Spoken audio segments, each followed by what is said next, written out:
প্রয়োজনে অন্ধ হয়ে যাবেন, দেখেও দেখবেন না।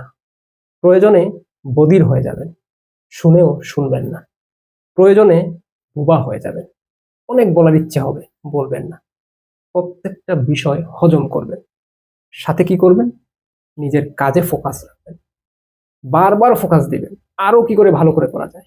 কারণ আপনি আপনার কাজে ফোকাস দিয়ে একাগ্র চিত্তে কাজ করতে করতে যখন আপনার কাজে সাকসেস হবেন, আপনার লক্ষ্যে পৌঁছাতে পারবেন, তখন ওই কাজই আপনার প্রত্যেকটা কথার জবাব দিয়ে দিবে।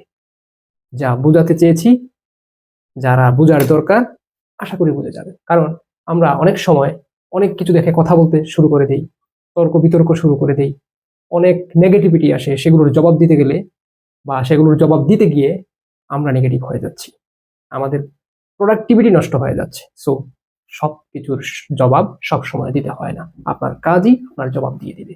তাই কাজে ফোকাস করুন, আর প্রয়োজনে অন্ধ হয়ে যান, বধির হয়ে যান, বোবা হয়ে যান, অনেক কিছু থেকে আপনি বেঁচে যাবেন। জীবন সুখ, শান্তি, সমৃদ্ধিতে ভরে উঠবে।